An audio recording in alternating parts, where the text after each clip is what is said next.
हम लोग पढ़ रहे थे पूर्ण संख्याएं, इकाई नंबर 2 पूर्ण संख्याएं। ठीक है, अब पूर्ण संख्याएं आपको पता चल गया होगा किन्हें कहा जाता है, कौन बताएगा? हाँ बताओ बेटा।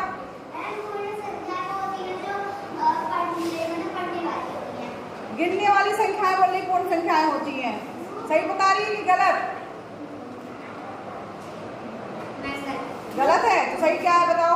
मैम 0 से जुड़ने पर उसे पूर्ण संख्या है। हाँ, 0 से लेकर के 0 1 2 3 जो है अनंत तक रहती है। 0 1 2 3 ये सब क्या है? पूर्ण संख्याएं कहलाती है। गिनने वाली संख्याएं प्राकृतिक संख्याएं कहलाती है, जो कि 1 से शुरू होती हैं। ठीक है, देख जो पहला चैप्टर हमने पढ़ा था। अब पूर्ण संख्याओं में हमने संख्या रेखा पर उनका प्रदर्शन पढ़ रहे थे और हमने इसके कुछ गुणधर्म पढ़े थे। तो योग का संवरक प्रगुण हमने पढ़ा था। देखो बच्चों, पेज नंबर 15 में मैंने बोला था, आप लोग नोट कर लीजिएगा कि दो पूर्ण संख्याओं का योगफल सदैव पूर्ण संख्या होता है। ये पढ़ा था। ठीक है, अब इसके बाद इसको संवरक प्रगुण कहा जाता है। क्या कहते हैं? क्रमविन्मय नियम क्या था? पहला क्या था आपका? संवरक। संवरक प्रगुण का मतलब है कि दो पूर्ण संख्याओं को जोड़ेंगे तो पूर्ण संख्या ही प्राप्त होगा। पूर्ण संख्या प्लस पूर्ण संख्या जोड़ने के बाद भी क्या प्राप्त होगा? पूर्ण संख्या। ये आपका क्या कहलाता है? संवरक प्रगुण कहलाता है। दूसरा प्रगुण है आपका क्रमविन्मय नियम। क्रमविन्मय ये योग के लिए है। क्रमविन्मय प्रगुण। ठीक है, प्रगुण भी बोलते हैं, नियम भी बोलते हैं। क्रमविन्मय से मतलब क्या है बच्चों कि अगर क्रम बदल दे एक संख्याओं का, ठीक है, किसी को आगे किसी को पीछे, जैसे कि 2 में 3 को जोड़ेंगे तो कितना आएगा? 5, और अगर 3 में 2 को जोड़ेंगे तो कितना आएगा? 5। यानी कि कोई फर्क नहीं पड़ता है। तो इसका मतलब क्या हुआ कि दो पूर्ण संख्याओं के योगफल पर संख्याओं के क्रम का कोई प्रभाव नहीं पड़ता है। जैसे अगर मान लीजिए पूर्ण जैसे a प्लस बी करें या b प्लस a करें तो क्या आ जाएगा कि दोनों बराबर में, क्रम बदलने से कोई फर्क नहीं पड़ता है। क्रमविन्मय नियम है। ठीक है, फिर इसके बाद नेक्स्ट आपका नियम क्या है? तस्मक अवयव। योग का तस्मक अवयव। ये सारी चीजें योग के लिए हो रही है। ठीक है, योग के लिए। तो ये क्या है? तस्मक अवयव। एडिटिव आइडेंटिटी मतलब, हाँ बेटा बेटा।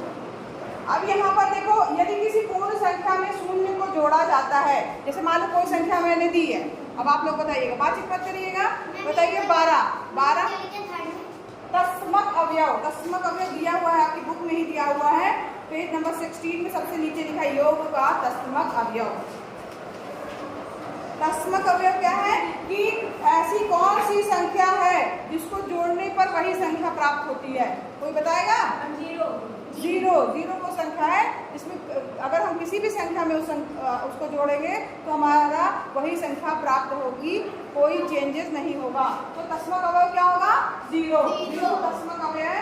यानी कि किसी भी संख्या में यदि शून्य को हम जोड़ते हैं, यानी इसका मतलब a प्लस 0 बराबर क्या आ जाएगा? a, वही संख्या प्राप्त होती है। तो 0 क्या है? तस्मक अवयव है। ठीक है, आ रहा समझ में सबको?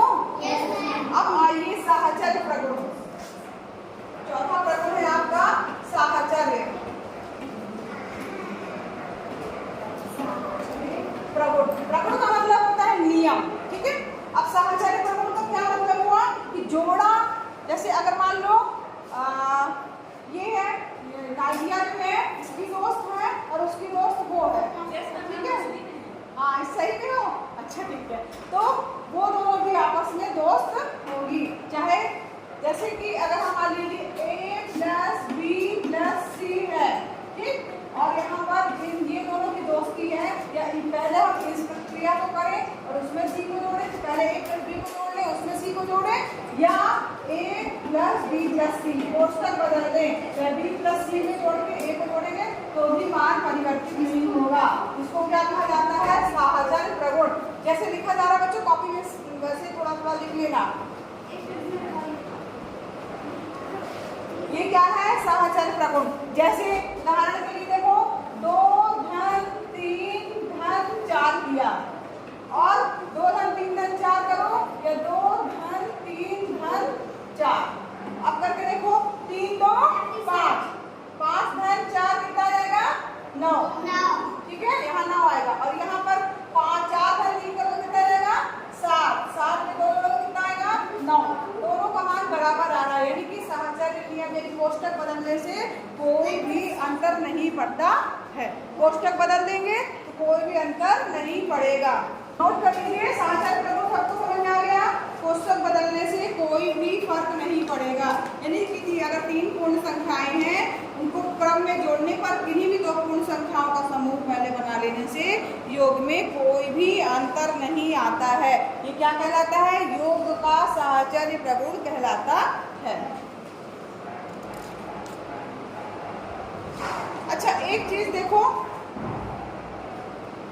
पूर्ण संख्याओं पर घटाने का प्रगुण लिखा हुआ, समरक प्रगुण, यानी अगर हम किसी भी पूर्ण संख्या को घटाते हैं, ठीक है, तो क्या उसमें समरक प्रगुण काम करता है? यानी जैसे हमने देखा 2 पूर्ण संख्याओं को जोड़ने पर पूर्ण संख्या प्राप्त हो रही है, लेकिन क्या माइनस के लिए भी ये प्रगुण काम करता है? जब आप देखोगे तो माइनस के लिए प्रगुण काम नहीं करेगा। जैसे मान लीजिए आपने जोड़ा 2 धन 5 बराबर क्या आया? 7। तो 2 भी पूर्ण संख्या है, 5 भी पूर्ण संख्या है, 7 भी पूर्ण संख्या है। तो ये योग के लिए तो है। अगर घटाना कर दिया जाए तो अगर मान लो 5 - 2 कर दिया, या 2 - 5 1 कर 2 - 5 किया,